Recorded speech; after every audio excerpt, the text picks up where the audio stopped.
Hello, हा screen दिसत आहे का? हो सर, दिसते. ओके.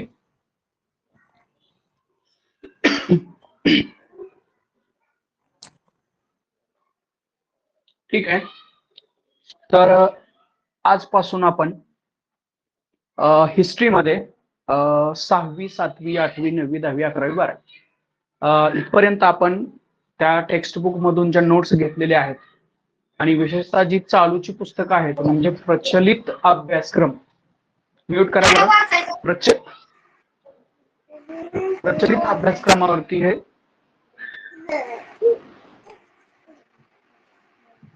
हॅलो, म्यूट करा जरा. किरणे.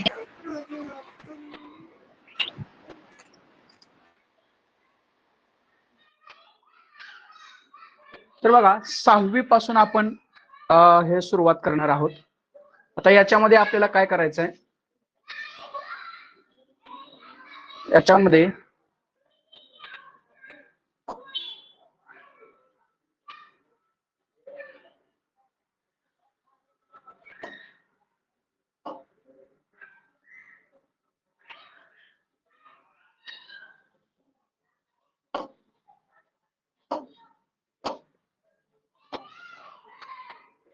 ठीक आहे. आवाज येतोय का सगळ्यांना? आता मध्ये मध्ये डिस्टर्ब करू नका किंवा म्यूट करून ठेवा.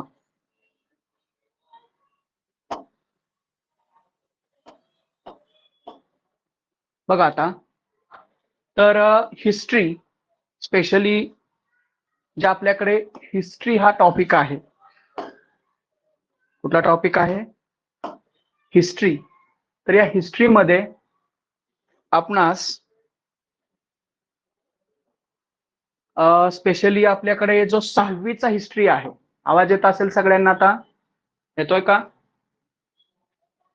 हो सर, येतोय. हा. तर 6वीच्या हिस्ट्रीमध्ये आपल्याला प्रकरण 1 जे आहे आपलं प्रचलित अभ्यासक्रमाचं, ते आहे भारतीय उपखंड आणि इतिहास. तर याच्यामध्ये स्पेशली आपल्याला काय करायचं आहे,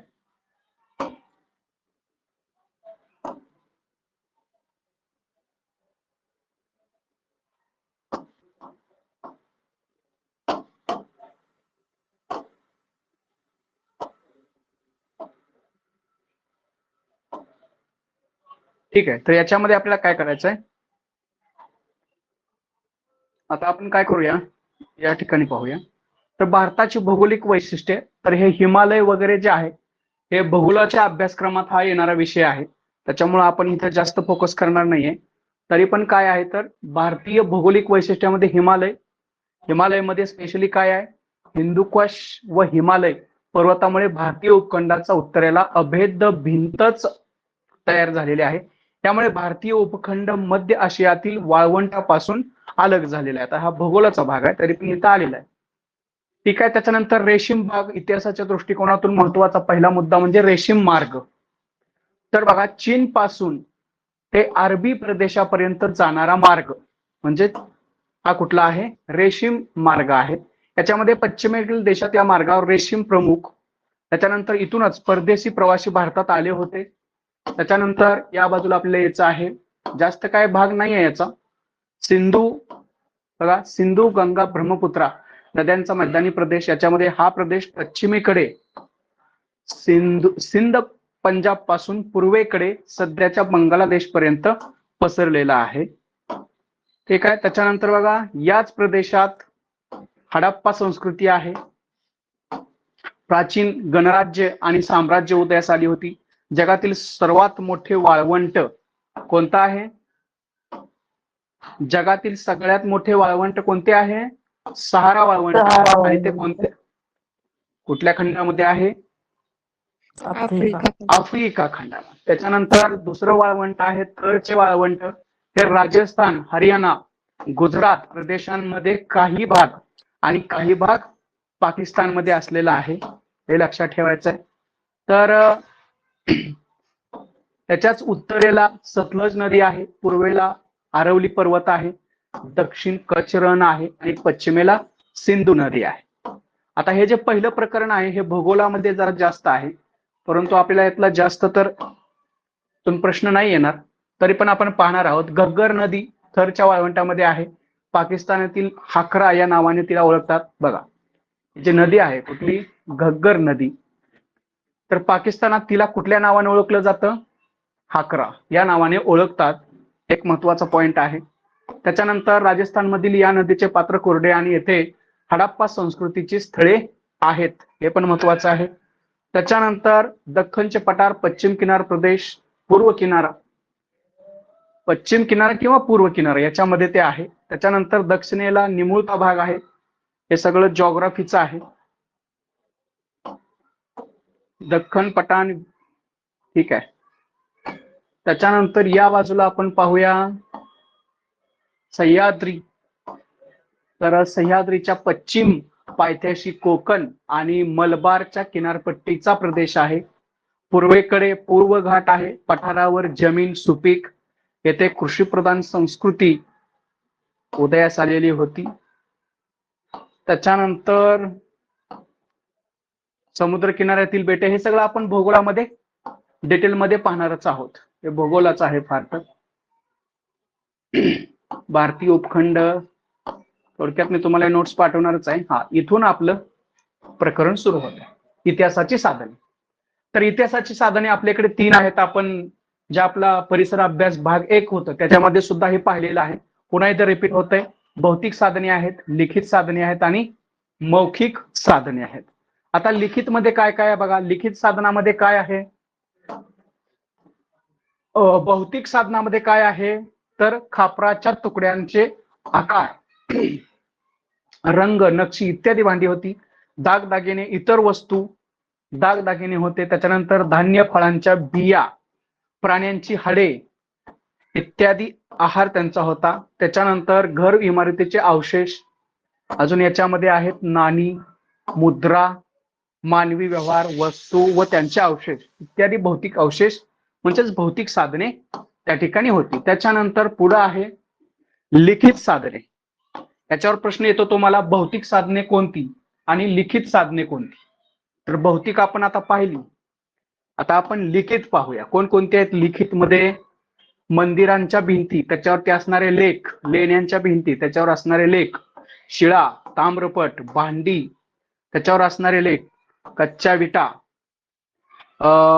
ताडपत्रे, भूर्जपत्र, यावर कोरलेले लेख, हे जे सगळे लिस्ट आहे याच्यावरती कोरलेले लेख म्हणजे हे काय आपलं लिखित साधनं आहेत.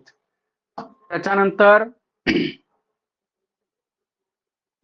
बघा, अश्मयुगात मानवाने अनेक प्रसंग आणि भावना चित्रातून व्यक्त केलेले आहेत. त्याच्यामध्ये प्रतीके, चिन्ह आहेत, यातून लिपीचा विकास झालेला आहे. त्याच्यानंतर लिखाणासाठी काय काय वापरलं होतं, खापरे वापरली होती, कच्च्या विटा वापरल्या होत्या, झाडाची साल वापरली होती, भूर्जपत्रे वापरली होती आणि यावर त्यांनी त्याचं काय केलेलं आहे, लिखाण केलेलं आहे. ठीक आहे. त्याच्यानंतर कालांतराने काय झालं, सोबताली घडलेल्या घटना, दरबारी कामकाजाचे वृत्तांत इत्यादी माहिती लिहून अनेक राज्य आज्ञा, निवाडे, दागिने, दानपत्रे दगडावर किंवा तांब्याच्या पत्र्यावर लिहित असत. ग्रंथ, नाटके, काव्य हे सुद्धा लिखित मध्ये येतं. ग्रंथ आहेत, नाटके आहेत, काव्य आहे, हे लिखित साधनामध्ये येतं. प्रवास वर्णने आहेत. वरील सर्व काय आहेत, लिखित साधने आहेत. आता बघा थोडस भूर्जपत्र. भूर्जपत्र म्हणजे काय सांगलेलं आहे, भूर्ज वृक्षाच्या सालीपासून बनवलेले हे वृक्ष काश्मीरमध्ये आढळतात. बघा, भूर्जपत्र किंवा भूर्ज वृक्ष कोणत्या प्रदेशात आढळतात, उत्तर आहे काश्मीरमध्ये आढळतात. त्याच्यानंतर या बाजूला येऊया. मौखिक साधने पाहता कोणती आहेत. मौखिक मध्ये काय आहे, ओव्या, लोकगीते, लोककथा, त्याचबरोबर पिढ्यानपिढ्या जतन केलेल्या या सगळ्या गोष्टी आपल्या मौखिक साधनामध्ये येतात. त्याच्यानंतर प्राचीन भारताच्या इतिहासाची साधने काय सांगितलेले आहेत बघा. अश्मयुगीन काळ, इसवी सन 8वे शतक हा म्हणजे अश्मयुगीन काळ ते इसवी सन 8वे शतक हा प्राचीन कालखंड होता. कधीपासून, अश्मयुगीन कालापासून 8व्या शतकापर्यंत काय होता, प्राचीन कालखंड होता याची माहिती पुरातत्वीय उत्खनातून आपल्याला मिळते. तेच पुढे दिलेलं आहे. वेद लेखन आहे, ब्राह्मण ग्रंथ आहे, उपनिषद आहेत, आरण्यके आहेत, रामायण आहे, महाभारत आहे, जैन व बौद्ध ग्रंथ आहे, नाटके आहेत, काव्य आहे, शिलालेख आहेत. याच्यातून आपल्याला ते सगळं त्याचे जे साधनं आहेत ते मिळत आहेत. त्याच्यानंतर प्रकरण दुसरं, इथून प्रश्न यायला सुरुवात होतो. आणि जो 6वीचा इतिहास आहे तो प्राचीन इतिहास आहे. सगळ्यांचं लक्ष आहे इकडं. 6वीचा इतिहास हा काय, प्रामुख्यानं प्राचीन इतिहास आहे. या पुस्तकातून आपल्याला 4 ते 5 प्रश्न अपेक्षित असतात. परंतु याच्यामध्ये बऱ्याच वेळेला काय होतं, आपण प्राचीन इतिहास म्हटलं की आपल्याला ते इंटरेस्टेड वाटत नाही, त्याच्यामुळे तो आपण वाचायचा किंवा अभ्यासाचा सोडून देतो आणि आपली मार्क्स जातात. तर यातील ज्या महत्वाच्या घटना आहेत किंवा प्रसंग आहेत किंवा ठिकाणं आहेत किंवा व्यक्ती आहेत त्या आपल्याला व्यवस्थित करायच्या. बघा आता हडप्पा संस्कृतीविषयी आपण बघूया. तर हडप्पा संस्कृती कधी तिचा बघा उदय झालेला आहे, तर 1921 मध्ये पंजाब मधील रावी नदीच्या काठी. कोणत्या नदीच्या काठी आहे? हडप्पा येथे उत्खनन म्हणून हडप्पा संस्कृती, यालाच सिंधू संस्कृती असं देखील म्हणतात. नदी कोणती आहे? रावी. त्याच्यानंतर हडप्पाच्या दक्षिणेला सुमारे 650 किलोमीटर अंतरावर सिंधू नदीच्या खोऱ्यात मोहनजोदडो येथे उत्खनन करण्यात आलं होतं. त्याच्यानंतर हडप्पा संस्कृतीची वैशिष्ट्ये काय आहेत त्या दिवशी आपण थोडक्यात पाहिली होती. परिसर अभ्यास भाग 1 इयत्ता 4 इतिहास मध्ये. तर इथं आहेत नगर रचना आहे, रस्ते आहेत, घर बांधणी आहे, सांडपाण्याची व्यवस्था आहे, मुद्रा आहेत, भांडी आहेत, खेळणी आहेत, त्याचबरोबर मृतदेह पुरण्याची त्यावेळेस पद्धत होती हे दिलेलं आहे, इत्यादीचा समावेश होतो. त्याचबरोबर या साईडला जर आपण पाहिलं तर घरे आणि नगर रचना कशी होती ते इथं दिलेलं आहे. बघा घरे आणि इतर बांधकाम भाजक्या विटांची होती. त्याच्यानंतर कच्च्या विटा आणि दगडाचा वापर त्यावेळेस केला जायचा. घरांची रचना मधोमध चौक व सभोवताली खोल्या अशा प्रकारची होती. त्याच्यानंतर घरांच्या आवारात विहिरी होत्या, स्नानगृहे होती, शौचालये होती, सांडपाणी वाहून नेण्यासाठी मातीच्या भाजक्या पन्हाळीचा वापर केला जायचा, गटारे होती, विटांनी बांधलेली व झाकलेली रस्ते होती. त्याच्यानंतर रस्ते बघा, गटारे कशी होती? विटानं बांधलेली आणि झाकलेली होती. रस्ते कसे होते? रुंद व काटकोनात छेदलेले होते. मागच्या वेळेस क्वेश्चन आला होता. त्याच्यानंतर नगरे 2 किंवा अधिक विभाग असायची नगराची. त्याच्यामध्ये आता बघा मृदा, आता याच्यामध्ये भांडी स्पेशली आकार चौरस, कोणत्या दगडापासून? तर स्टिअटाईट. त्याच्यानंतर मुद्रावर वेगवेगळे प्राणी, त्या मुद्रांवरती काय असायचे? वेगवेगळे प्राणी असायचे. त्याच्यामध्ये बैल, म्हैस, हत्ती, गेंडा, वाघ, तसेच एक शुंगासारखा काल्पित प्राणी होता. त्याच्यानंतर मनुष्य कृती ही होती त्यावेळेस. प्रकार व आकार भांडी कशी होते? बघा लाल रंगाच्या पृष्ठभागावर काळ्या रंगाने नक्षी काढलेली भांडी होती. कसल्या? लाल रंगाच्या पृष्ठभागावर काळ्या रंगाने नक्षी काढलेली त्यावेळेस भांडी होती. नक्षांचे नमुने होते, माशांचे खवले, एकमेकात गुंतलेली वर्तुळे, पिंपळपान होतं. त्याच्यानंतर लोक मृत व्यक्तीचे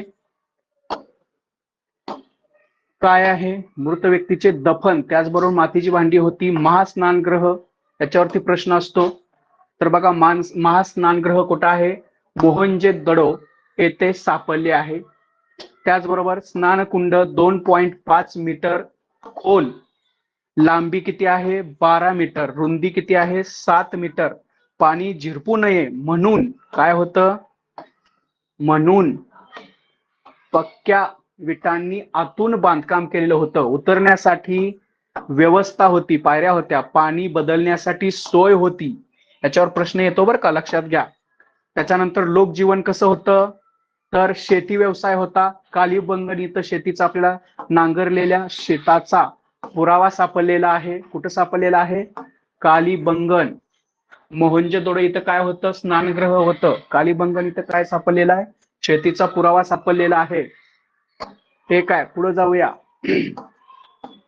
पिके कोणती होती त्यावेळेस बघा हडप्पा संस्कृतीमध्ये? पिके गहू, सातू, बार्ली. त्याचबरोबर राजस्थान, गुजरात इथं नाचणीचे पीक होतं, राजस्थान इथं सातूचे पीक होतं. कापूस, माहिती किंवा वाटाणा, मसूर, तीळ इत्यादी होते. उत्खनामध्ये काय सापडलं होतं? पुतळे सापडले होते, मृदावरील चित्रे, कापडाचे अवशेष सापडले होते. त्याच्यानंतर स्त्री पुरुष काय करायचे? गुडघ्यापर्यंत वस्त्र आणि उपरणे वापरायचे. महत्वाचं आहे. दागिने काय होते त्यावेळेस बघा? कोणकोणते दागिने होते हडप्पा संस्कृतीच्या दरम्यान? सोने होते, तांबे, रत्ने, शिंपले, कवड्या, बिया, माळा, बाजूबंद, त्याचबरोबर कंबरपट्टा होता त्यावेळेस. तर हे सगळे तुम्हाला माहिती पाहिजे की दागिन्यांमध्ये काय होतं. त्याच्यानंतर या बाजूला पाहूया आता हडप्पाकालीन उत्कृष्ट कलेचा नमुना पुतळा वर्णन कसं होतं? तर खांद्यावरून घेतलेली शाल असायची, त्याचबरोबर त्रिदलाची नक्षी असायची, त्याच्यावर व्यापार, भारतात व भारताबाहेर व्यापार होता, स्पेशली पश्चिम आशिया, दक्षिण युरोप आणि इजिप्त याच्यामध्ये आपला कापूस निर्यात केला जायचा. त्याच्यानंतर पुढं काय आहे? तर चांदी, जस्त, मौल्यवान खडे, मणके, देवदार लाकूड हे आपण कुठं पाठवायचं? काश्मीर, इराण, बलुचिस्तान, दक्षिण भारत. काही मुद्रा जहाजांची चित्रे होती त्यावेळेस.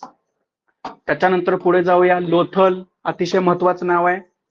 स्क्रीन दिसत आहे का सगळ्यांना?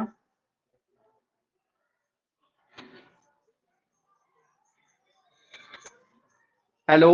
हो सर दिसते. दिसते सर. हा बघा आता पुढं. तर आपल्याला लोथल, जसं मी तुम्हाला मगाशी मोहनजोदडो सांगितलं, त्यानंतर कालिबंगन सांगितलं, त्यानंतर तिसरं महत्वाचं कोणतं आहे? लोथल आहे.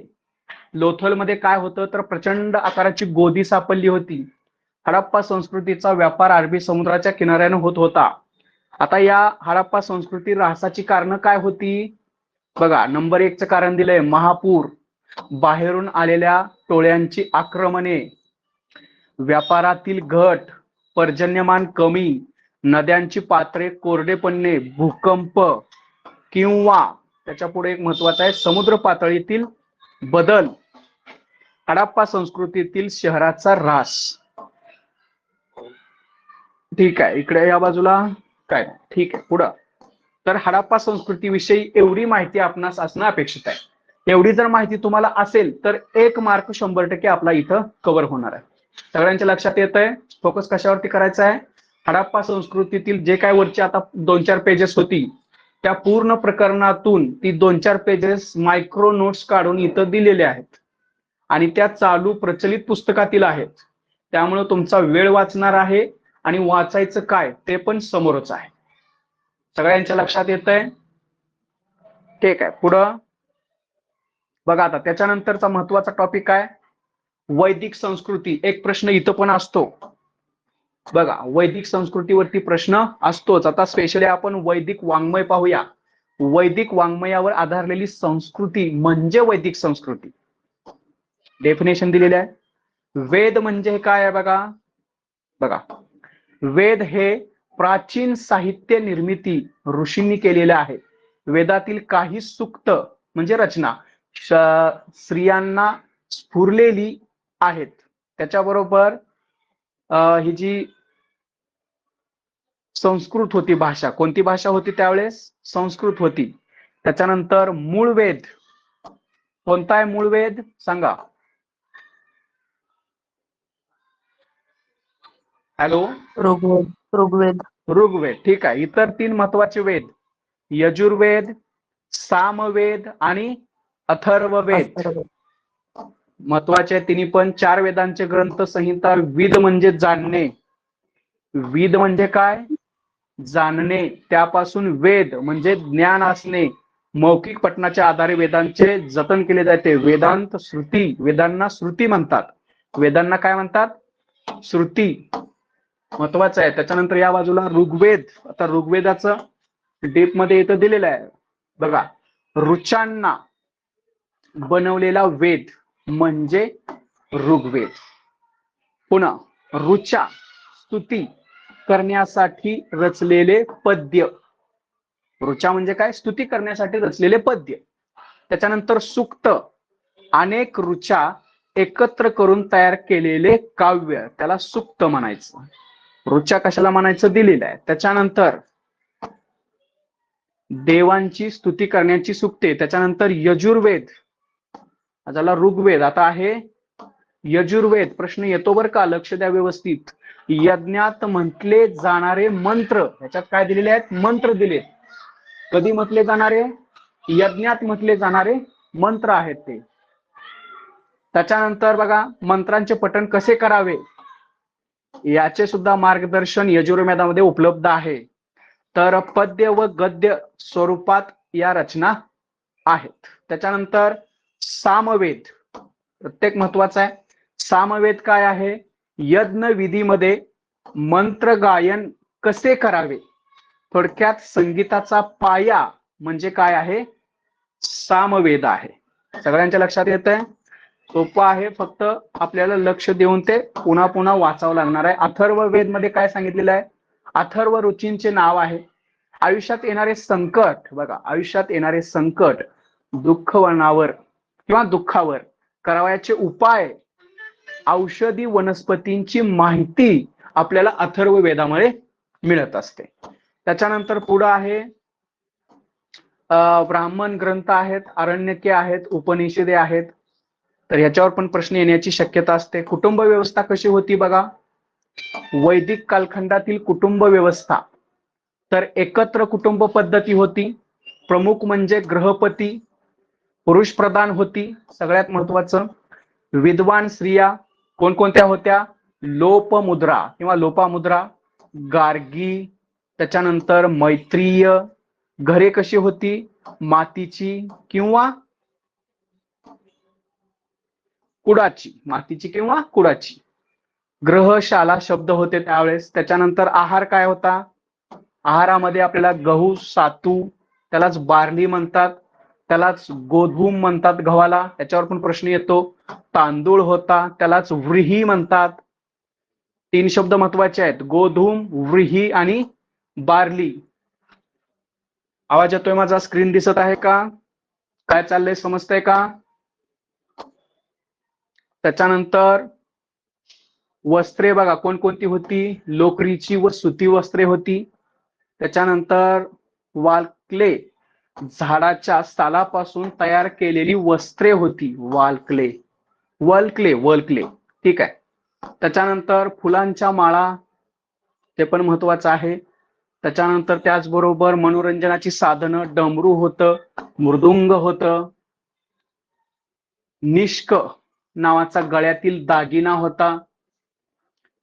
त्याच्यानंतर सामाजिक जीवन, शेती व पशुपालन, सामाजिक व आर्थिक जीवन होतं.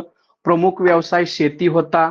लोखंडाचं फळ म्हणजे लोखंडाचा फळ नांगरण्यासाठी वापर केला होता. अथर्ववेदावर काय सांगितलंय? अथर्ववेदावर पिकावर पडणारी कीड व उपाय याविषयी माहिती होती तिथं. त्याच्यानंतर खत म्हणजे शेण होतं त्यावेळेस कन्सेप्ट, आता रासायनिक खत आलेले आहेत. त्याच्यानंतर वैदिक काळात घोडा, गाय, बैल, कुत्रा प्राणी होते स्पेशल. ठीक आहे, पुढे जाऊया आपण. विनिमयासाठी वस्तू विनिमय, स्पेशली गायीचा उपयोग व्हायचा. एक्सचेंज म्हणजे चलन, चलन काय होतं? गायीचा उपयोग व्हायचा. वेदकालीन ची चाके, रथाची चाके आर्याची होती. शब्द लक्षात येतोय का इथं? आर्याची. आरे माहिती आपल्याला चाकामध्ये असते आरे. त्याच्यानंतर व्यावसायिक कारागीर वर्ग होता. श्रेणीच्या प्रामुख्याने श्रेष्ठी होतं. बघा श्रेणी म्हणजे काय होतं? स्वतंत्र संघ. आणि श्रेणीच्या प्रमुखाला काय म्हणायचं? काय म्हणायचं श्रेणीच्या प्रमुखाला? श्रेष्ठी. श्रेष्ठी, ओके. त्याच्यानंतर 4 वर्ण त्यावेळेस अस्तित्वात होते, ब्राह्मण, क्षत्रिय, वैश्य, शूद्र. हे वर्ण स्पेशली व्यवसायावरून होते. नंतर वर्ण जन्मावरून ठरवले जाऊ लागले. 4 आश्रम होते, सगळ्यात महत्वाचं हे सुद्धा. 4 आश्रमामध्ये ब्रह्मचर्य आश्रम होतं, गृहस्थाश्रम होतं, वानप्रस्थाश्रम होतं आणि संन्यासाश्रम होतं. हे पण महत्वाचं आहे. त्याच्यानंतर धर्मकल्पना कशा होत्या बघा.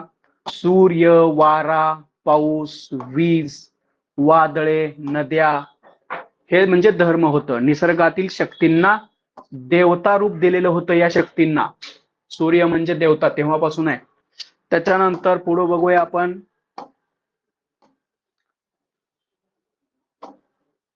बघा, देवतांना प्रसन्न करण्यासाठी वेदकालीन लोक अग्नीमध्ये विविध पदार्थ अर्पण करत त्याला हवी म्हणायचं. त्याच्यानंतर शासन व्यवस्था कशी होती बघा, प्रश्न येतो याच्यावरती. शासन व्यवस्थेत ग्राम वसाहतीचा एक प्रमुख, त्यास ग्रामणी म्हणायचं. काय म्हणायचं? ग्रामणी. विश कोण होता? अनेक ग्रामस्थांच्या समूह, अनेक ग्राम वसाहतींचा समूह म्हणजे विश होतं प्रमुख. आणि त्याच्या प्रमुखाला विषपती म्हणायचं. अनेक विष येऊन जन तयार व्हायचं. जन हे एखाद्या प्रदेशावरून स्थिरावलेला त्यास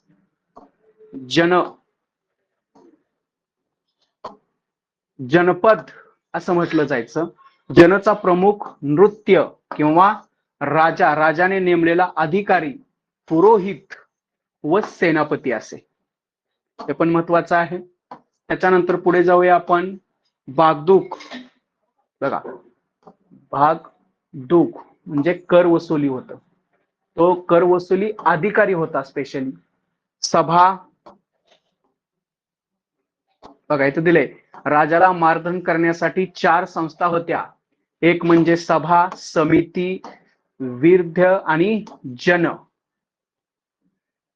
महत्वाचं आहे. त्याच्यानंतर सभा व विर्ध्य मध्ये स्त्रियांचा सहभाग असायचा. तर सभा म्हणजे ज्येष्ठ व्यक्तींचे मंडळ असायचं. समिती लोकांची सर्वसाधारण बैठकीस समिती असं म्हटलं जायचं. ठीक आहे. या बाजूला काय आहे? ठीक आहे. नेक्स्ट प्रकरण आहे आपलं 5वं, प्राचीन भारतातील धार्मिक प्रवाह. तर काय झालेलं आहे, उपनिषदांमधील विचार आणि आत्म्याचे अस्तित्व, आत्मामध्ये स्वरूप यावर भर होता. ठीक आहे. इसवी सन पूर्व 6वे शतक. तर धर्म प्रचाराचे कार्य आहे ते कधी सुरू झालेलं आहे? इसवी सन पूर्व 6वे शतक. धर्माचे विचार प्रवाह तेव्हापासून सुरू झाले. याच्यामध्ये सर्वप्रथम जैन धर्माचा आपण पाहूया. आता जैन धर्मामध्ये काय आहे, तर प्राचीन धर्मापैकी एक आहे. सगळ्यात महत्वाचं तत्व त्यांचं अहिंसा आहे. तत्वांना महत्व दिलेलं आहे. तीर्थकार म्हणजे धर्मज्ञान प्रकट करणाऱ्यांना काय म्हणतात? जैन धर्मात तीर्थकार म्हणतात. टोटल किती तीर्थकार होऊन गेले सांगा? टोटल किती तीर्थकार होऊन गेले जैन धर्मात? 24.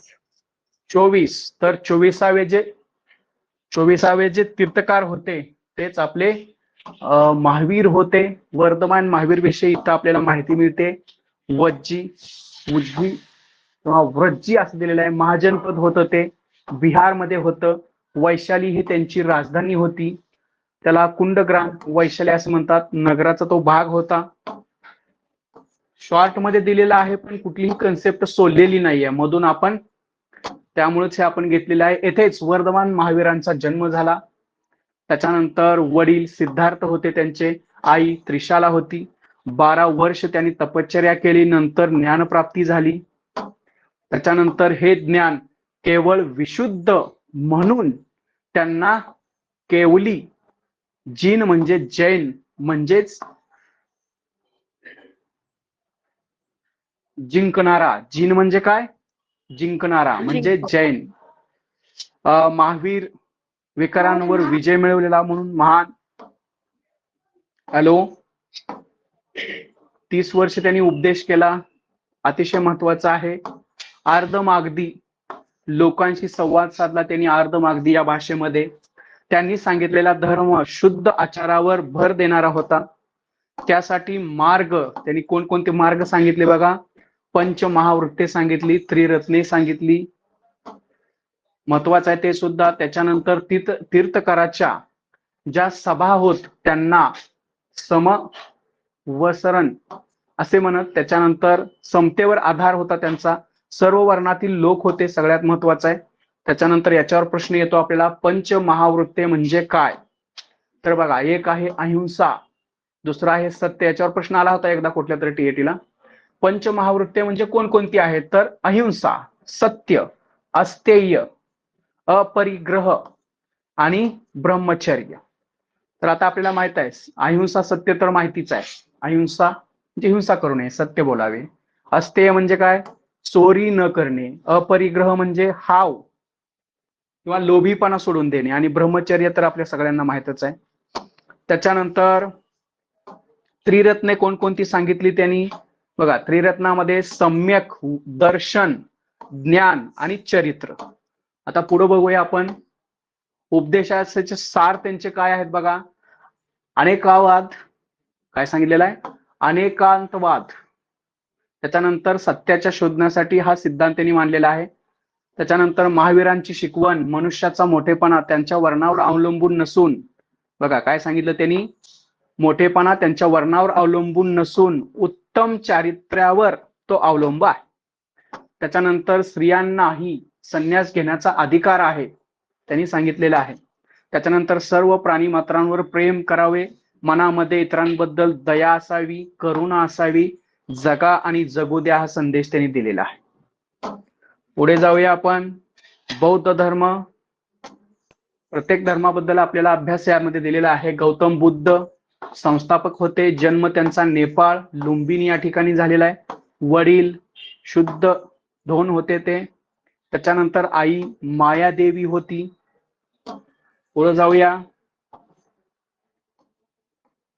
बघा, बुद्ध मानवी जीवनाचे संपूर्ण ज्ञान प्राप्त त्यांना झालेलं होतं. एका वैशाख पौर्णिमेला पिंपळाच्या झाडाखाली ते ध्यानस्थ, त्यावेळी त्यांना काय झालं? बोधी किंवा ज्ञान प्राप्त झालं. बोधी म्हणजे सर्वोच्च ज्ञान. बोधी म्हणजे काय? सर्वोच्च ज्ञान म्हणजे बोधी. तर दिलेलं आहे बोधी. आणि पिंपळाच्या वृक्षाखाली त्यांना ते बोधी वृक्ष असं म्हणतात, आपल्याला ते पण माहिती आहे. त्याच्यानंतर बोधगया आहे तिथं. त्याच्यानंतर पहिले प्रवचन त्यांनी कुठं केलं ह्याच्यावर पण प्रश्न येतो. पहिले प्रवचन त्यांनी सारनाथ या ठिकाणी केलेले आहे. तेथे जो उपदेश केला त्यास धम्म म्हणतात. त्याला काय म्हणतात? धम्म म्हणतात. प्रवचनाद्वारे त्यांनी काय केलं? धम्माच्या चक्राला गती, त्यास धम्मचक्र पवर्तन, धम्मचक्र पवर्तन असे म्हणजे पाली भाषेत त्यांनी हे सगळं म्हटलेलं आहे. संस्कृतमध्ये धर्मचक्र प्रवर्तन 45 वर्ष त्यांनी काय केलेलं आहे? प्रसार केलेला आहे, प्रचार केलेला आहे. उपदेश त्यांनी काय दिला पहा. उपदेश त्यांनी पाली भाषेत दिलेला आहे. त्याच्यानंतर बौद्ध धम्म संघ शरण, त्रिशरण ह्या पण संकल्पना महत्वाच्या आहेत त्यांच्या बाबतीत. त्याच्यानंतर महत्वाचं आहे, याच्यावर प्रश्न येतो आपल्याला. आर्य सत्य त्यांनी सांगितलेले आहेत 4. एक म्हणजे दुःख, दुःखाचे कारण, दुःखाचे निवारण आणि प्रतिपद मार्ग, त्यातून बाहेर निघण्याचा मार्ग. ठीक आहे. त्याच्यानंतर अष्टांग मार्ग सांगितलेले आहेत त्यांनी. त्याच्यानंतर पंचशील आहे त्यांचं महत्वाचं. प्रश्न याच्यावर पण येतो. तर पंचशील मध्ये त्यांनी काय सांगितलेलं आहे बघा. प्राण्यांची हत्या करू नये, त्याच्यानंतर चोरी करू नये, अनैतिक आचरणापासून दूर राहावे, असत्य बोलण्यापासून दूर राहावे, त्याच्यानंतर मादक पदार्थांचे सेवन पासून दूर राहावे. 1 2 3 4 5 पाचीचं पाची लक्षात ठेवा. त्याच्यानंतर बौद्ध संघ, धम्माचा उपदेश करण्यासाठी भिक्खूंचा संघ असायचा. तो स्त्रियांचा स्वतंत्र संघ असायचा. सर्व वर्णातील व जातीतील लोकांना प्रवेश होता. अष्टांग मार्ग लक्षात ठेवा.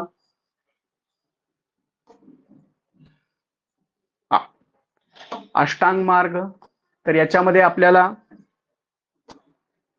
सम्यक दृष्टी, संकल्प, वाचा, कर्मांत, आजीव, व्यायाम, स्मृती आणि सगळ्यात शेवटीचा आहे समाधी. त्याच्यानंतर त्यांनी काय सांगितलेलं आहे? उपदेशाचे सार त्यांनी काय सांगितलं बघा. मानवी बुद्धीच्या स्वातंत्र्याची घोषणा त्यांनी केलेली आहे. त्याच्यानंतर आचरणावरून श्रेष्ठ कनिष्ठ मानायला पाहिजे. स्वातंत्र्य व समता ही मूल्य त्यांनी सांगितली. त्याच्यानंतर यज्ञ, कर्मकांड, प्राणी मात्रांवरून करुणा, सहिष्णुता, प्राचीन विचार प्रवाह, लोकायत किंवा चार्वाक. त्याच्यानंतर महत्वाचा धर्म आहे ज्यू धर्म. प्रश्न येतो बरं का याच्यावरती. ज्यू धर्माविषयी काय आहे बघा. इसवी सन पूर्व 1 ते इसवी सन पूर्व 3 या शतकामध्ये हा धर्म स्थापन झालेला आहे. त्याच्यानंतर केरळमधील कोचीन येथे, कुठं सांगा, वाचा. केरळमधील कोचीन. कोचीन. ज्यू धर्मालाच काय म्हटलं जातं, यहुदी म्हटलं जातं. त्यांचं जे प्रार्थना स्थळ होतं मागच्या वेळेस आलेलं होतं सिनगॉग, लक्षात ठेवायचं. त्याच्यानंतर ख्रिश्चन धर्म बघा. ख्रिश्चन धर्माविषयी काय माहिती आपल्याला. स्थापना येशू ख्रिस्त यांनी केलेली आहे. 12 शिष्यांपैकी एक होते सेंट थॉमस. सेंट थॉमस कोण होते, त्यांच्या 12 शिष्यांपैकी एक होते. त्यांनी त्रिचूर जिल्ह्यातील पल्लयूर येथे इसवी सन 52 चर्चची स्थापना केली होती. ख्रिश्चन धर्माच्या शिकवणीनुसार देव काय आहे, देव काय आहे, एकच आहे. त्याच्यानंतर बायबल ख्रिश्चन धर्माचा पवित्र ग्रंथ आहे, हे पण लक्षात असू द्या. उपदेशाचे स्वार तर आपण घेतलेला आहे पाठीमागे. पण इस्लाम धर्म पाहूया. इस्लाम धर्म काय आहे, एकेश्वरवादीचा त्यांनी हे केलेला आहे, पुरस्कार केलेला आहे. त्याच्यानंतर मोहम्मद पैगंबर हे प्रेषित होते. कुराण हा धर्मग्रंथ आहे. इस्लाम त्याचा अर्थ होतो शांती. इस्लामचा अर्थ काय होतो, शांती, किंवा इस्लामचा अर्थ होतो अल्लाह. त्याच्यानंतर सर्वशक्तिमान व दयाळू आहे अल्लाह. त्याच्यानंतर मानवी अस्तित्वाचा हेतू अल्लाची उपासना करणे हा आहे. त्याच्यानंतर प्रार्थना स्थळ त्यांचं काय आहे, कोणता आहे, मस्जिद. ठीक आहे, पुढे चला. पारशी धर्म. त्याच्यानंतर बघा पवित्र ग्रंथ त्यांचा अवेस्ता. या सगळ्या धर्मांचे पवित्र ग्रंथ, संस्थापक आणि त्यांची वैशिष्ट्ये एवढं जरी लक्षात ठेवलं, 1 मार्क जर नाही आला परीक्षेला, म्हणेल एवढी चॅलेंज घ्या आपल्याकडून. तर हे तुम्ही व्यवस्थित केलं तर याच्यातून मार्क येणारच आहे. कारण कुठल्या तरी धर्माचा पवित्र ग्रंथ किंवा त्याचा संस्थापक किंवा एखादं वैशिष्ट्य हे 100% विचारलं जातं. सगळ्यांचं इकडे लक्ष आहे. पुढे पाहूया. पारशी लोक इराणचे पार्स किंवा फार्स. काय, पारशी म्हणजेच फार्स किंवा फार्स नावाच्या प्रांतातून आले आहेत. ते प्रांत होता प्रथम गुजरातमध्ये ते आले 8व्या शतकामध्ये. संस्थापक त्यांचे कोण होते, झरतुष्ट हे त्यांचे संस्थापक होते. आहुर मजदू बघा त्याचं काय दिलेलं आहे, पुढे दिलेलं असेल. ठीक आहे, तर तेवढी माहिती आपल्याला. देवळांना त्यांनी काय केलं, अग्यारी असं ते म्हणत. पारशी विचारसरणी त्यांची होती. उत्तम विचार होते, उत्तम कृती आणि उत्तम वाणी. उत्तम विचार, उत्तम कृती आणि उत्तम वाणी. पुढे जाऊया. प्रकरण 6 जनपदे. याच्यावर पण प्रश्न येतो. आणि महाजनपदे. जनपदे इसवी सन पूर्व 1000 ते 600 हा कालखंड वैदिकेतर किंवा वैदिकोत्तर कालखंड मानला जातो. त्या काळात जनपदे म्हणजे छोटी छोटी राज्ये. बघा जनपदे म्हणजे काय, छोटी छोटी राज्य. प्रदेश अफगाणिस्तान पासून पूर्वेला बिहार, बंगाल, ओडिसा पर्यंत. महाराष्ट्रामध्ये पण होतं. महाराष्ट्रामध्ये कुठलं होतं, आश्मक, औरंगाबाद.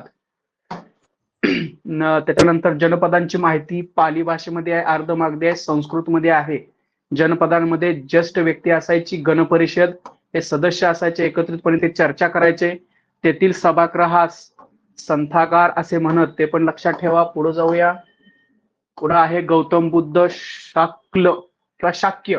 प्रत्येक जनपदाची स्वतंत्र नाणी असायची. हे झालं जनपदाचं. आता प्रश्न येतो आपल्याला महाजनपदावरती, आणि त्याच्यातले फक्त 4 आपण या महाजनपदापैकी 4 महाजनपद महत्वाचे आहेत अभ्यासाच्या दृष्टिकोनातून. त्यापैकी पहिलं आहे कोसल. कोसल तर हिमालयाच्या पायथ्याशी ते होतं, नेपाळ व युपी पर्यंत होतं. प्रसिद्ध नगरे कोणकोणती होती? श्रावस्ती, कुशावती आणि साकेत. 3 नावं लक्षात ठेवायची. श्रावस्ती, कुशावती आणि साकेत. राजधानी होती श्रावती. राजधानी श्रावती होती. त्याच्यानंतर कोसलचं राज्य, राजा कोण होता? प्रसेनजित. हे पक्क माहित पाहिजे सगळ्यांना बरं का. राजधानी कोणती होती कोसलची? प्रसेनजित. श्रावस्ती. राजधानी श्रावण. कोसलचा राजा प्रसेनजित होता. प्रसेनजित. त्याच्यानंतर वर्धमान महावीर व गौतम बुद्धाच्या समकालीन कोसलचे राज्य होतं. ठीक आहे, म्हणजे हा प्रसेनजित होता. कोसलमध्ये राज्य मगधामध्ये विलीन झालं. शेवटी काय झालं? कोसलचे राज्य कशात विलीन झालं? मगध या महाजन पदामध्ये झालं. पुढे घ्या. त्याच्यानंतर दुसरं आहे वत्स. तर विस्तार युपी जवळ होता, अलाहाबादच्या आसपास होता. त्याच्यानंतर प्राचीन होतं, कोसम काळाचे कौशांबी नगर होतं त्या ठिकाणी. खूप डिटेलमध्ये आहे याच्यात. व्यापारी केंद्र होतं ते. राजा उदयन गौतम बुद्धाच्या समकालीन होता. लक्षात ठेवा, राजा उदयन गौतम बुद्धाच्या समकालीन होता. अवंती महाजनपदाच्या राजाने हे जिंकून घेतले शेवटी. त्याच्यानंतर तिसरं आहे अवंती. तर विस्तार मध्य प्रदेशातील माळवा प्रदेशांमध्ये अवंती प्राचीन होतं. उज्जैन ही राजधानी होती. कोणती राजधानी होती अवंतीची? उज्जैन. व्यापारी केंद्र होतं. अवंतीचा राजा नंदीवर्धन याच्या कारकिर्दीत अवंती मगध साम्राज्यात विलीन झालेली होती. ठीक आहे. त्याच्यानंतर चौथा आणि महत्वाचा आहे मगध. कुठला आहे? मगध. बिहार, पाटणा, गया शहरांच्या ते आसपास होतं. दिसत आहे का स्क्रीन? सगळ्यांना आवाज येतोय का? हो सर. ठीक आहे. शहरांच्या आसपास बंगालचा काही भाग होता. त्याच्यानंतर त्याची जी राजधानी होती ती राजगृह होती. त्याला राजगीर पण म्हटलं जायचं. त्याच्यानंतर वास्तु विशारद त्याच्या वेळेस होता, महगोविंद. पुढे जाऊया आपण. बिंबिसाराचा राजवाडा होता तिथं. गोविंद सारने हे केलं होता, बांधलेला होता. त्याच्यानंतर जीवक हा वैद्य होता. बघा, जीविक अतिशय महत्वाचा आहे. जीवक हा कोण होता असा प्रश्न येतो. जीविक हा कोण होता? जीविक हा वैद्य होता. ठीक आहे. जनपद पुढे महाजनपद झालं त्याचं. ठीक आहे. मगध अजातशत्रू. मगधामध्ये कोण होता? अजातशत्रू होता. त्याच्यानंतर मगधचा विस्तार केला त्यानं. बौद्ध धर्माचा विस्तार केला अजातशत्रू. राजगृह पहिली बौद्ध धर्म परिषद. बघा कुठं? राजगृह पहिली बौद्ध धर्म परिषद अजातशत्रूचा काळात मगधच्या पाटलीग्राम या नव्या राजधानीचा पाया त्यांनी तिथे घातलेला होता. पाटलीपुत्र म्हणजेच काय आहे? पाटणा आहे. मगधचा शिशुनाथ, अवंती, कोसल, वत्स हे राज्य होती आणि तो राजा होता. ठीक आहे. त्याच्यानंतर नंदराजे बघा कधी होऊन गेलेले आहेत. इसवी सन पूर्व 364 ते 324 या काळात मगध साम्राज्यात नंद राज्याची सत्ता होती. त्यांनी काय केलं? वजनांची प्रमाणित मापे सुरू केली. शेवटचा राजा धनानंद होता. विस्तार पश्चिमेकडे पंजाब पर्यंत होता. ठीक आहे. महत्वाचं इकडे काय नाही. चला, हे थोडक्यात आहे पण महत्वाचं आहे बरं का. प्रत्येकाची नोट घ्यायची. 16 महाजनपदाची इथे यादी दिलेली आहे. त्यापैकी कोसल, वत्स आणि अवंती आणि मगध हे 4 महत्वाचे आहेत. आपण मागास सांगितलेलं आहे. पुढे बघूया. प्रकरण नंबर 7 आहे मौर्यकालीन भारत सिकंदराची स्वारी किंवा सिकंदरची स्वारी. त्याच्यानंतर बघा आता सिकंदरची स्वारी पर्यंत आलो आपण. ठीक आहे. ग्रीक सम्राट अलेक्झांडर उर्फ सिकंदर इसवी सन पूर्व 326 मध्ये भारताच्या वायव्य प्रदेशावर त्यानं स्वारी केली. सिंधू नदी ओलांडून तो तक्षशिला पंजाब भारतात जिंकलेल्या प्रदेशासाठी ग्रीक अधिकारी नेमणुका केल्या. त्यांना सत्रप असे म्हटले जायचे. त्याच्यानंतर याचं नाव महत्वाचं आहे बॅबिलोन. येथे इसवी सन पूर्व 323 मध्ये त्याला मरण आलेलं आहे बॅबिलोन. लक्षात ठेवायचं, सिकंदराच्या आगमनामुळे भारत आणि पश्चिमेकडील जग यांचा व्यापार वाढला त्याच्या आगमनामुळं.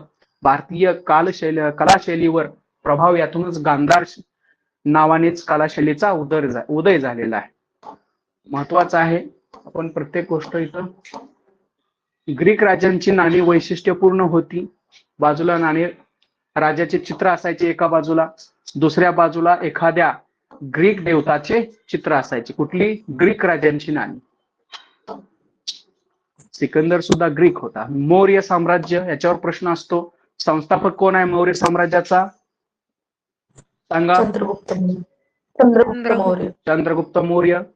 यानं काय केलं? नंद घराण्याचा राजा धनानंद याच्या राजवटीचा पाडाव करून मौर्य साम्राज्य काय झालं? स्थापन झालं होतं. यानं मगधावरती सत्ता केली. अवंती सौराष्ट्र जिंकून घेतलं. सेल्युकस निकेटर, नाव लक्षात ठेवा. सेल्युकस निकेटर यानं काय केलं? सिकंदराचा सेनापती होता तो. मृत्यूनंतर तो बॅबिलोन इथं राजा झाला. त्याने वायव्य भारत आणि पंजाब येथे आक्रमण केलं. त्याचबरोबर चंद्रगुप्त मौर्याने त्याच्या आक्रमणाचा यशस्वी प्रतिकार केला होता. पुढे जाऊया. पराभव झाला त्याचा त्याच्यामध्ये. सेल्युकस निकेटरचा अफगाणिस्तानमध्ये तो काबूल, कंधार आणि हेरात या ठिकाणी तो आला होता.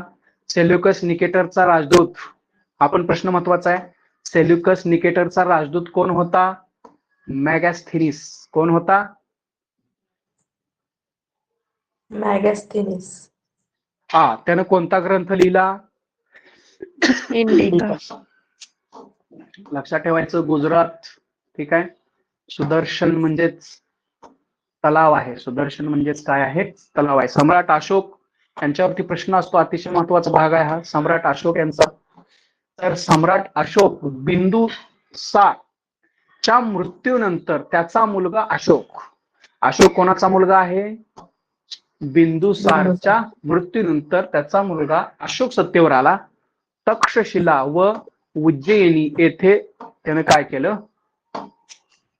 राज्यास सुरुवात केली. मगधाचे सम्राटपद त्याच्याकडे होतं आणि त्यावेळेस त्याने काय केलं बघा, मगधाचे सम्राटपद त्याच्याकडे प्राप्त झालं आणि त्याने कुणावरती स्वारी केली? कलिंगावर स्वारी केली. सध्या ते ओडिसामध्ये आहे. आणि तिथून अतिशय महत्वाचं आहे हे, सम्राट अशोकाने कलिंगवर विजय मिळवला, परंतु अशोकाचे साम्राज्य वायव्येस अफगाणिस्तान पर्यंत, उत्तरेस नेपाळ पर्यंत, दक्षिणेस कर्नाटक, आंध्र प्रदेश, पूर्वेस बंगाल, एकदम मोठं साम्राज्य होतं. त्याच्यानंतर पश्चिमेस सौराष्ट्र म्हणजे गुजरात, कलिंगचे युद्ध. यात काय झालं बघा, अतिशय महत्वाचं आहे. तर या युद्धामध्ये सम्राट अशोकाने मनपरिवर्तन झालं आणि त्याने काय ठरवलं?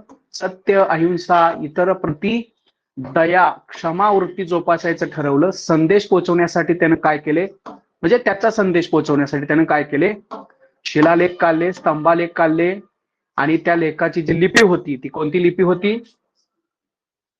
ब्राह्मी. पुढे जाऊया. स्वतःचा उल्लेख त्यानं काय केला? देवान प्रियदर्शी, देवांचा लाडका असा उल्लेख त्याने केला स्वतःचा. ठीक आहे. त्याच्या पुढे जाऊ आपण. अशोकाच्या दिल्ली टोपला शिलालेख, त्याच्यानंतर वटवा घुळे किंवा माकडे, गेंडे इत्यादी शिकार करू नये असं त्यानं जगाला सांगितलेलं होतं. त्याच्यानंतर त्यानं निर्बंध लावू नये ते सांगितलेलं होतं. धर्म प्रसाराचे कार्य त्याचं महत्वाचं आहे.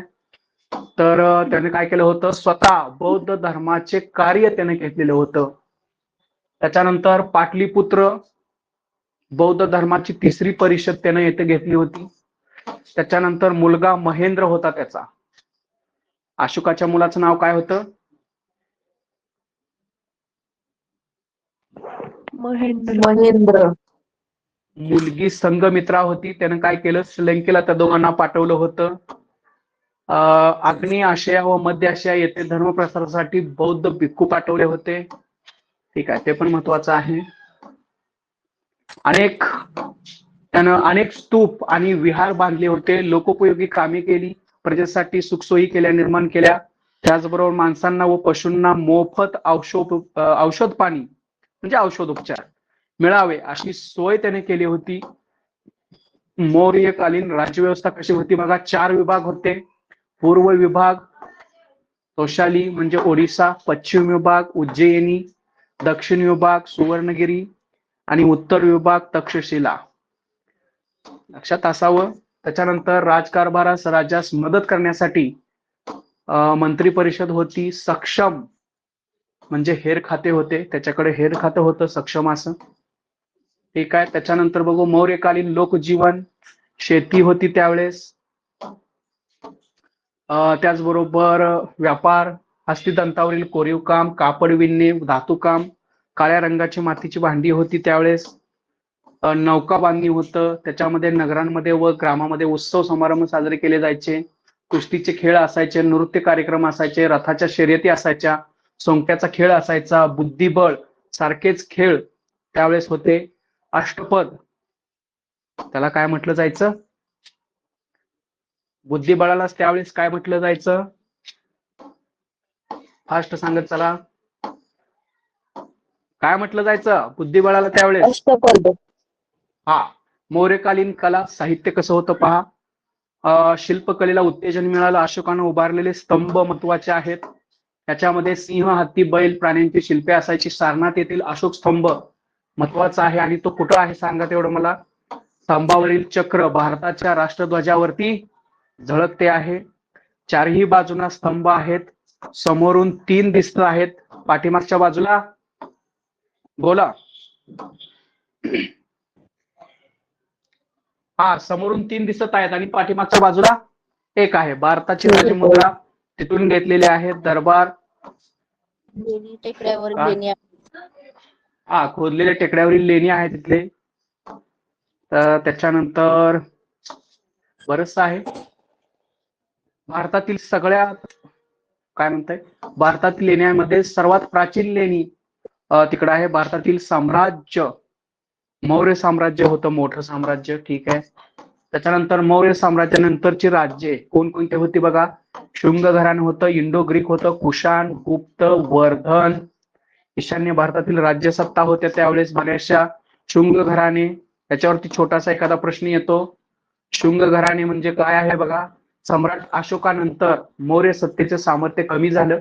शेवटच्या मौर्य राजाचं नाव बृहस्पती होतं, बहस्त्र होतं. त्याच्यानंतर मौर्यांचा सेनापती पुष्पमित्र शुंग याने बंड, त्याचबरोबर बृहस्पती हत्या त्याने केलेली आहे. त्याच्यानंतर काय केलं त्यानं अजून, इंडो ग्रीक राजे होते. त्याच्यानंतर भारतीय उपखंडाच्या वायव्य भागात ते होते. इंडो ग्रीक राजे राज्य करत एका बाजूवर राज्याचे तर त्या पण घेतलेलं आहे आताच, दुसऱ्या बाजूला ते होतं.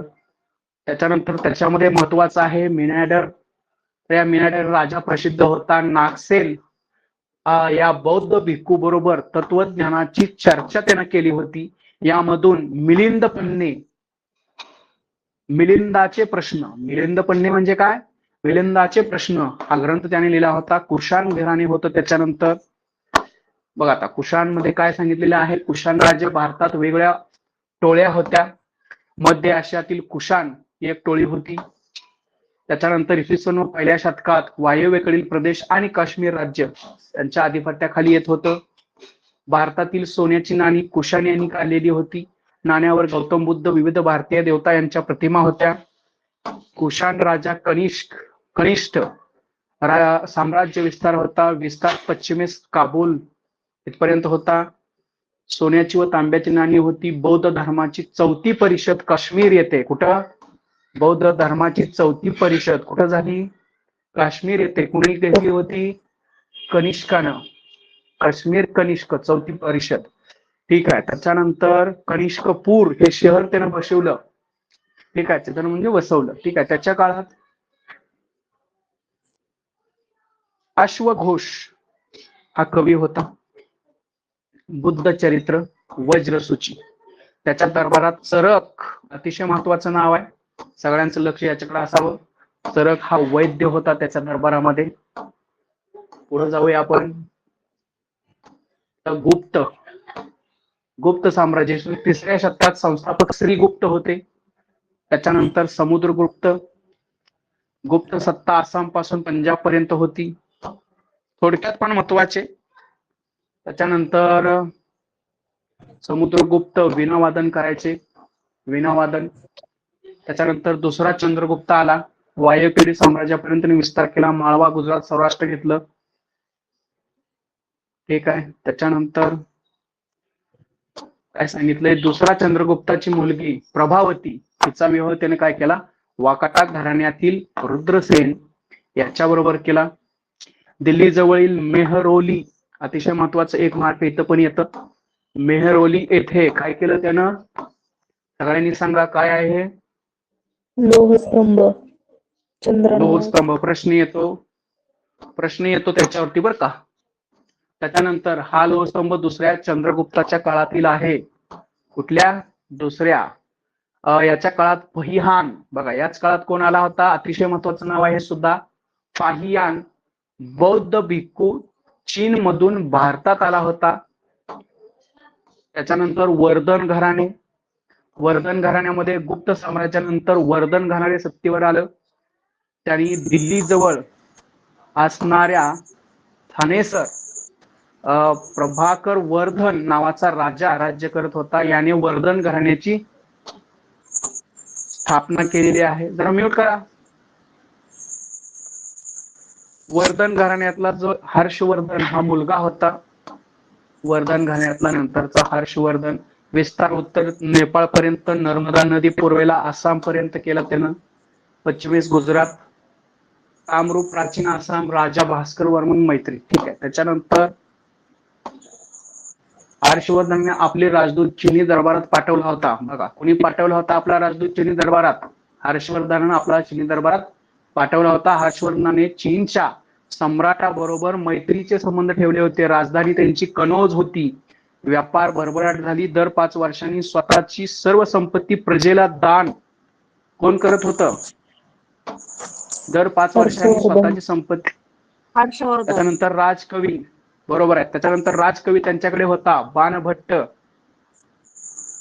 यानं काय केलं, हर्षचरित म्हणजेच हर्षवर्धनच्या जीवनावर आधारित चरित्र लिहिलं त्यानं. ठीक आहे. त्याच्यानंतर बौद्ध धर्माचा स्वीकार त्यानं केला. इतर धर्मांना उदार आश्रय त्यानं दिलेला आहे. महत्वाचं आहे बघा, हर्षवर्धन मागच्या वेळेस क्वेश्चन आला होता, कुठली कुठली नाटके त्यानं लिहिली हर्षवर्धनानं, सांगा एकदा.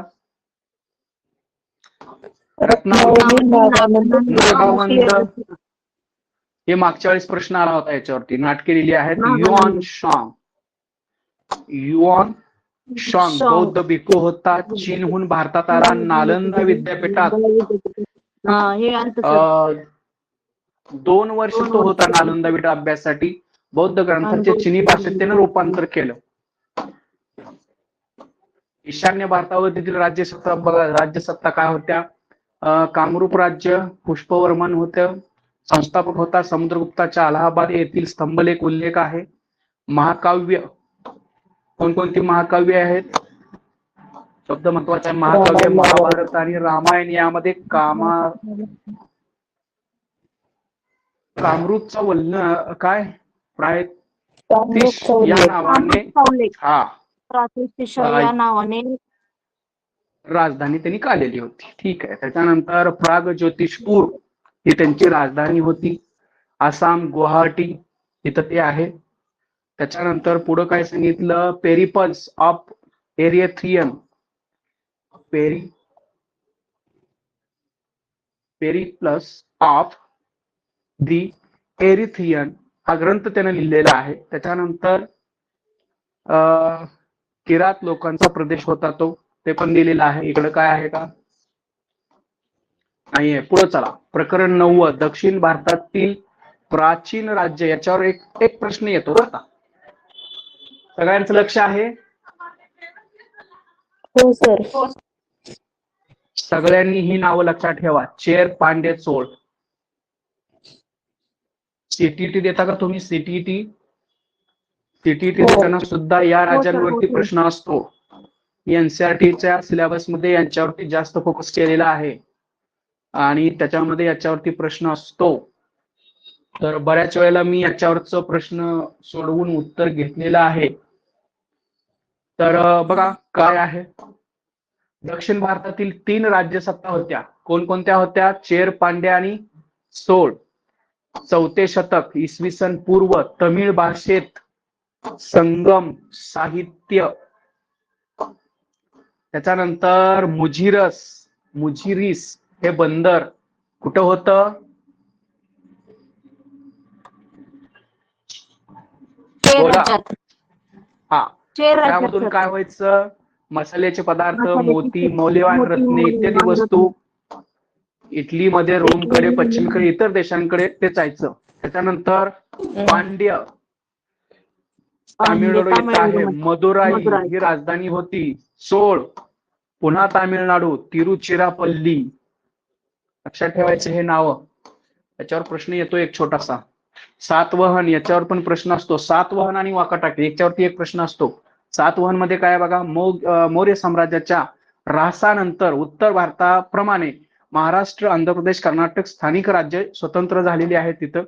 त्यापैकी एक होतं सातवहन. तर प्रतिष्ठान म्हणजेच आत्ताच काय आहे? पैठण ही त्यांची काय होती? राजधानी. संस्थापक कोण होता? सिमुक. हे पाठच करून ठेवायचं आहे बरं का. जुन्नर जवळच्या नाणे घाटात अतिशय महत्वाचं कोरीव लेखात माहिती प्रसिद्ध राजा गौतमीपुत्र सातकर्णी. त्याच्या पुढे बघा त्याचे पराक्रम नाशिक येथील लेण्यांमध्ये त्यानं काय केलं? शक राजा ना पण पराभव झाला होता त्याचा. ठीक आहे. त्याच्यानंतर गौतमीपुत्राचा उल्लेख नाशिकच्या शिलालेखात काय केलेला आहे बघा. आता गौतमीपुत्राचा, सगळ्यांनी लक्ष द्या, गौतमीपुत्राचा उल्लेख नाशिकच्या शिलालेखामध्ये काय केलेला आहे? त्रिसमुद्रतोय पीतवाहन. म्हणजे सांगा बरं याचा काय अर्थ आहे? इथं अर्थ दिलेला आहे बघा. ज्यांच्या घोड्याची 3 समुद्राचे पाणी प्यायले आहे असा उल्लेख म्हणजेच कोण आहे? गौतमीपुत्र आहे. त्याच्यानंतर सातवहन साम्राज्य. तर सातवहनचा राजा गाथा सप्तशती हाल ने हा ग्रंथ लिहिला. हाल राजा होता. त्याने ग्रंथ कोणता लिहिला? भारतीय व्यापारात वाढ झाली. त्याचबरोबर महाराष्ट्रामध्ये पैठण, तेर, भोकरदन, कोल्हापूर या ठिकाणी त्यांचं सत्ता होती. त्याच्यानंतर भारतीय मालाची निर्यात रोमपर्यंत होत होती. सातवहन नाण्यावर जहाजांच्या प्रतिमा होत्या. महाराष्ट्रात येथील लेण्या कोणकोणत्या होत्या? अजिंठा, नाशिक, कान्हेरी, कार्ले, भाजे. ठीक आहे. इकडे बघूया. सातवहनांची इसवी सन वाकाटक घराणे याच्यावर पण प्रश्न असतो. वाकाटक 3रे शतक. सातवाहनांची सत्ता क्षीण झाल्यानंतर वाकाटक घराणा आलेला आहे. त्यांचा जो संस्थापक होता विद्याशक्ती होता. त्यानंतर पहिला प्रवरसेन होता. याच्यानंतर 2 शाखा झाल्या. पहिली शाखा राजधानी नंदीवर्धन नागपूर जवळ होती. दुसरी राजधानी वस्तगुल्म ही होती वाशिम.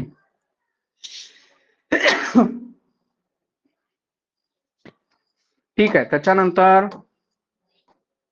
वाकाटक साम्राज्याचा विस्तार पहिला प्रवरसेन याने केलेला होता. साम्राज्य उत्तरेस माळवा, दक्षिणेस कोल्हापूर. गुप्त सम्राट दुसरा चंद्रगुप्त याची मुलगी हिचा विवाह दुसरा चंद्रसेन या वाकाटक राजाशी झालेला होता. ठीक आहे. त्याच्यानंतर हरिसेन नाव महत्वाचं आहे. हरिसेन वाकाटक राजांचा वराहदेव नावाचा मंत्री होता. त्याच्यानंतर बौद्ध धर्माच्या अनुयायी अजिंठा येथील लेण्या, तो बौद्ध धर्माचा अनुयायी होता. ठीक आहे. अजिंठा येथील 16व्या क्रमांकाचे लेणे त्याने खोदून घेतले होते. ठीक आहे. दुसरा प्रवरसेन महाराष्ट्री या प्राकृतिक भाषेमध्ये ग्रंथांची रचना करत होता. याच काळात काय झालेलं आहे? कालिदासाचे मेघदूत ची रचना झालेली आहे. त्याच्यानंतर चालुक्य घराणे आले. कर्नाटकमध्ये त्यांची सत्ता होती. इसवी सन 6व्या शतकात पहिला पुलकेशी चालुक्य घराण्याची सत्ता होती. बदामी ही त्यांची राजधानी होती. प्राचीन नाव काय होतं? वातापी. ठीक आहे. या बाजूला काय दिलेलं आहे का अजून? चालुक्य दुसरा पुलकेशी सम्राट हर्षवर्धनचा पराभव त्याने केला होता. त्याने बदामी, ऐहोळ, पदक्कल येथे मंदिर बांधलेली होती. महत्वाचं आहे हे सुद्धा. त्याच्यानंतर पल्लव राजघराणे दक्षिण भारतातील प्रबळ सत्ता होती. कांचीपुरम राजधानी. महेंद्रवर्मन प्रसिद्ध राजा होता, स्वतः नाटककार होता. त्याचा मुलगा नरसिंहवर्मन वर्मनने काय केलं? चालुक्य राजा दुसरा पुलकेशी याचा पराभव केला. महाबलीपुरम प्रसिद्ध रथ मंदिर. महाबलीपुरमला काय आहे? प्रसिद्ध रथ मंदिर आहे. ठीक आहे, पुढे जाऊया. रथ मंदिरे कुठं कुठं आहेत बघा. अखंड दगडात होती, कोरलेली होती रथ मंदिरे. आरमार प्रबळ व सुसज्ज होतं. व्यापार भरभराटीला आला. त्याच्यानंतर युआन शॉंग भारताला भेट दिली त्यानं कांची येथे. त्याच्यानंतर राष्ट्रकूट. तर राष्ट्रकूटमध्ये सत्ता त्यांची विंध्य पर्वतापासून कन्याकुमारी पर्यंत होते. दंतीदुर्ग कुठला राजा होता? प्रथम राजा होता. सत्ता स्थापन केली. कृष्ण राजा पहिला होता. वेरूळचे सुप्रसिद्ध कैलास मंदिर हे त्याच्या काळामध्ये झालेलं होतं. त्या बाजूला काय आहे? ठीक आहे, आता त्याच्या पुढे अजून एक प्रकरण आहे. प्राचीन भारत. दिसत आहे का सगळ्यांना? आता हा फोंट बारीक आहे, दिसतोय का? हॅलो हो सर, हॅलो. दिसतोय सर. हा, मी तुम्हाला देतोयच आहे त्याच्यामध्ये नोट्स मध्ये, पण त्यामध्ये ते ऍड नव्हतं. मी हे पुन्हा तुमच्यासाठी थोडस केलेलं आहे. तर प्राचीन भारत त्याचं 10वं प्रकरण आहे त्या पुस्तकातलं. सांस्कृतिक स्पेशली संगम म्हणजे विद्वान साहित्यिकांची सभा, आणि या सभांमध्ये संकलित झालेलं साहित्य म्हणजे संगम साहित्य होतं. तर हे संगम साहित्य तमिळ भाषेमध्ये होतं. या साहित्यातील शिल्पधिकरम आणि मणिमेकलाई ही महत्वाची काव्य प्रसिद्धी होती. धार्मिक साहित्य याच्यामध्ये आगम ग्रंथ, त्रिपिटक, भगवद्गीता हे ग्रंथ महत्वाचे होते. जैन आगम ग्रंथ अर्धमागधी, शौरसेनी, महाराष्ट्री अशा प्राकृत भाषेत लिहिले होते. त्याच्यानंतर सिद्धसेन दिवाकराने समयी सुक्त हा न्यायशास्त्रावरील प्राकृत ग्रंथ लिहिला. त्याच्यानंतर विमल सुरींनी पौमिचर्य हा प्राकृत काव्यात रामकथा सांगितली आहे. त्याचबरोबर हरिभद्र सुरींचा समराईच कहा व उद्योन सुरींचा कुवल यामन ला कहा हे ग्रंथही विशेष प्रसिद्ध होते. ठीक आहे. त्याच्यानंतर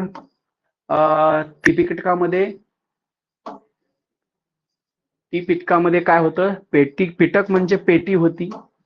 एक मिनिट. पिटक म्हणजे पेटी होती. या ठिकाणचा अर्थ विभाग असा होता. त्रिपिटक पाली या भाषेत लिहिले आहेत. सुत्त पिटक यामध्ये गौतम बुद्धांच्या उपदेशाची वचने एकत्रित करण्यात आलेली आहेत. विनय पिटक इथे विनय या शब्दाचा नियम असा अर्थ सांगितलेला आहे. विनय म्हणजे काय? नियम. यात बौद्ध भिक्खू आणि भिक्खुनी यांनी दैनंदिन जीवनात कसे जगावे किंवा वागावे याचे नियम दिलेले आहेत. त्याच्यानंतर अभिधम्म पिटक यात बौद्ध धर्माचे तत्वज्ञान सांगितलेले आहे. ठीक आहे. त्याच्यानंतर ज्ञानी स्त्रियांनी स्वतःचे अनुभव सांगणाऱ्या थेरी रचल्या म्हणजे थेरी गाथा. त्या गाथा पाली भाषेत होत्या. भगवद्गीता हा हिंदूंचा पवित्र ग्रंथ आहे आणि तो महाभारताचाच एक भाग आहे. त्यात काय सांगितलेलं आहे? फळाची अपेक्षा न करता किंवा फळाची आशा न धरता प्रत्येकाने आपापले कर्तव्य करावे असे सांगितले आहे. त्याच्यानंतर पुढे आहे इसवी सनाच्या 8व्या शतकात आद्य शंकराचार्य होऊन गेले. उपनिषदे, ब्रह्मसूत्रे आणि भगवद्गीता या ग्रंथावर भाष्य लिहून त्याचा अर्थ स्पष्ट केला. त्यांनी भारताच्या 4 दिशांना बद्रीनाथ, द्वारका, जगन्नाथपुरी आणि शृंगेरी या ठिकाणी 4 मठांची स्थापना केली. व्याकरण ग्रंथ याच्यावर प्रश्न असतो आपल्याला, कोणता आहे व्याकरण ग्रंथ? पाणिनी या व्याकरणकाराने काय लिहिलेला? अष्टाध्यायी हा संस्कृत व्याकरणाचा प्रमाण ग्रंथ मानला जातो. पतंजलीने काय लिहिलं? महाभाष्य ग्रंथ लिहिला. अर्थशास्त्र कोणी लिहिला? हा कौटिल्याने लिहिलेला आहे. या ग्रंथात राजाचे कर्तव्य, मंत्री निवडण्याचे निकष, संरक्षणाची व्यवस्था, दुर्गाचे प्रकार, सैन्याची रचना, गुप्तहेराची योजना, खजिन्याची दप्तरखान्याची व्यवस्था, न्यायदान, चोरीचा तपास, शिक्षेचे प्रकार इत्यादी बाबींची माहिती सांगितलेली आहे. आता बऱ्याच वेळेला काय होतं, अर्थशास्त्र हा ग्रंथ कोणी लिहिला असं खूप वेळा विचारलं गेलं, ते सगळ्यांना माहिती आहे. परंतु अर्थशास्त्र या ग्रंथामध्ये कशा कशाची माहिती आपल्याला मिळते, तर हे जे आपण कॉमा देऊन केलेले पॉइंट आहेत ते लक्षात आले पाहिजेत. त्याच्यानंतर आर्ष, अभिजात महाकाव्य, रामायण आणि महाभारत.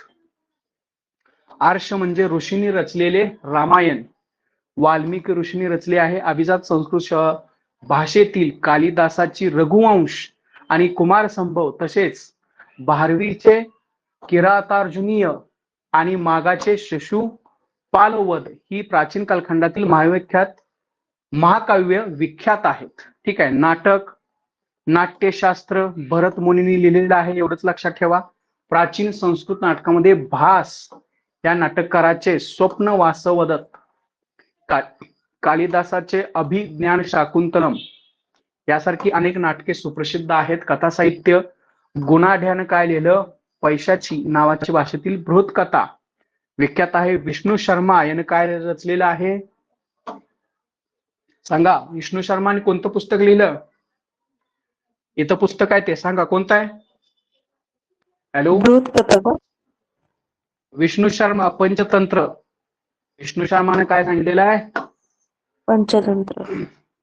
ठीक आहे. त्याच्यानंतर श्रेणी असं म्हणत बरंच होतं. वैदिक शास्त्रामध्ये इथं पण प्रश्न असतो आपल्याला बघा. भारतीय वैदिक शास्त्राला आयुर्वेद असं म्हटलं जातं. बिंबिसाराच्या दरबारात जीवक हा प्रसिद्ध वैद्य होता. प्रश्न येतो, चरक संहिता या ग्रंथात वैद्यकीय चिकित्साशास्त्र आणि औषधशास्त्र याची सविस्तर माहिती दिलेली आहे. हा ग्रंथ चरक यानं लिहिलेला आहे. चरक संहिता कोणी लिहिली, चरकानं. जीवक हा प्रसिद्ध वैद्य होता. याच्यावर प्रश्न असतो. सुश्रुत या शल्य विशारदाने, तो कोण होता, सुश्रुत हा कोण होता, शल्य विशारद होता. त्यानं काय लिहिलं, सुश्रुत संहिता लिहिली. हे अतिशय महत्वाचे वर्ड आहेत. या ग्रंथात विविध रोगाचे निदान आणि त्यावर उपायाची माहिती आहे. ठीक आहे. या ग्रंथाचा विशेष म्हणजे यामध्ये विविध कारणांवर जखमा हे तुम्ही वाचू शकता. ठीक आहे. त्याच्यानंतर वाघभटाचे एक नाव महत्वाचं आहे. वैद्यक शास्त्र होता तो. अष्टांग संग्रह आणि अष्टांग हृदय संहिता हे प्रमुख ग्रंथ त्याने लिहिलं. त्याच्यानंतर सिद्ध नागार्जुन यानं रसरत्नाकर या ग्रंथात रसायने आणि धातू, म्यूट करा जरा, 2 मिनिटं म्यूट करा, त्या संबंधीची माहिती दिली आहे. गणित व खगोलशास्त्र अतिशय महत्वाचं आहे. 1 ते 9 आणि 0 या संख्यांचा वापर भारतीयांनी प्रथम केला. आर्यभट्ट नावाच्या शास्त्रज्ञाने आर्यभट्टीय हा ग्रंथ लिहिला. आर्यभट्ट खगोलशास्त्रज्ञ होता. पृथ्वी सूर्याभोवती फिरते हे त्याने सांगितले. इसवी सनाच्या 6व्या शतकात होऊन गेलेला वराहमीर, अतिशय महत्वाचं नाव आहे, पंचसिद्ध सिद्धांतिका नावाचा त्याने ग्रंथ लिहिला होता. कनाद माहित आहेत आपल्याला, कनाद. तर कनादाने वैशोषिक दर्शन हा ग्रंथ लिहिला. या ग्रंथात अणुपरमाणूचा विचार प्रामुख्याने केला आहे. कनादच्या मते विश्व हे असंख्य वस्तूंनी भरलेले आहे. या वस्तू अणु, ठीक आहे, वाचू शकताय ते पण. शिक्षणाची केंद्रे, तर तक्षशिला विद्यापीठ पहा, सध्या हे स्थान पाकिस्तानमध्ये आहे. इसवी सन पूर्व 6व्या शतकात वसवले गेले आहे. गौतम बुद्धाच्या समकालीन असलेला जीवक नावाचा वैद्य तक्षशिला विद्यापीठात शिकत होता. मौर्य साम्राज्याचा संस्थापक चंद्रगुप्त मौर्य त्याचे सुद्धा शिक्षण तक्षशिला येथे झालेलं आहे. व्याकरणकार पाणिनी, चरक हा वैद्य हेही तक्षशिला विद्यापीठाचेच विद्यार्थी आहेत. बघा, तक्षशिला विद्यापीठाचे विद्यार्थी कोण कोण आहेत, जीवक आहे, चंद्रगुप्त आहे, चरक आहे, पाणिनी आहे. चिनी बौद्ध भिक्खू फाहियान इसवी सनाच्या 400च्या सुमारास भारतात आला होता. त्यावेळी त्यानं तक्षशिलेला भेट दिली होती. त्याच्यानंतर वाराणसी, वारणा आणि असी या 2 नद्यांच्या मध्ये असलेल्या शहराला वाराणसी हे नाव मिळाले. वाराणसीमध्ये वेदांचे तसेच जैन आणि बौद्ध तत्वज्ञानाचे शिक्षण देणारी केंद्रे प्राचीन काळापासून होती. त्याच्यानंतर वल्लभी किंवा वल्लभी गुजरातमधील सौराष्ट्रात, ठीक आहे, याच्यामध्ये तेच आहे. नालंदा विद्यापीठ येतं तुम्हाला एक्झामला.